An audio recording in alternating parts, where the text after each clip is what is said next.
Hey guys, hello and welcome HTML সিরিজের আরো একটি পর্বে আপনাকে স্বাগতম। এই ভিডিওতে আমরা আলোচনা করব কিভাবে আমরা ইউটিউব ভিডিও এমবেড করতে পারি আইফ্রেম ট্যাগের মাধ্যমে।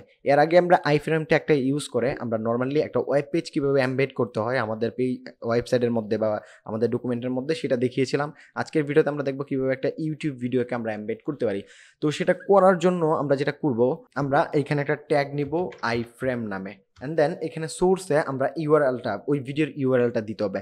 এখন নর্মাল যে আমরা শেয়ারেবল ইউআরএলগুলো পাই সেগুলো দিলে কিন্তু এটা কাজ করবে না। এটার জন্য আমাদেরকে যেটা করতে হবে, আমরা নর্মালি ইউটিউবের যে ইউআরএলটা রয়েছে সেটা দিব। এভাবে একটা ইউআরএল পেস্ট করবো, যেটা হচ্ছে https://www.youtube.com/embed, অ্যান্ড দেন আবার একটা ফরওয়ার্ড স্ল্যাশ, অ্যান্ড দেন আমাদের ভিডিওর আইডিটা দিতে হবে।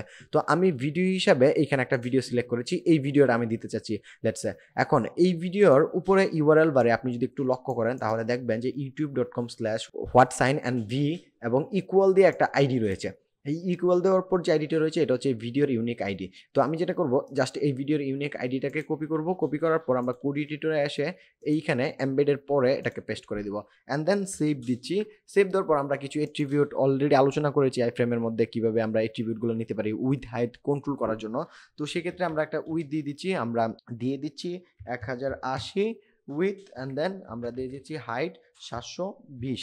এটা দিয়ে সেভ দিচ্ছি। সেভ দেওয়ার পর আমরা ফ্রন্ট এন্ডে যাব। ফ্রন্ট এন্ডে গিয়ে যদি রিলোড দেই তাহলে দেখবো আমাদের ইউটিউব ভিডিওটা কিন্তু চলে আসছে।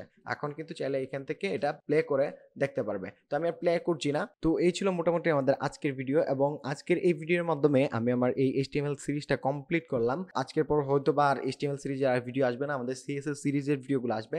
বাট আপনাদের যদি মনে হয় যে কোনো গ্যাপ রয়ে গেছে, বা আমিও যদি কখনো মনে করি যে এই বিষয়টা ডিসকাস করা হয়নি বা এটা নিয়ে আলোচনা করা উচিত, তাহলে আমাদের এই প্লেলিস্টে আরও ভিডিও অ্যাড হবে যদি ইন ফিউচার আমি মনে করি বা আপনারা যদি কমেন্ট করেন সেটার প্রেক্ষিতে।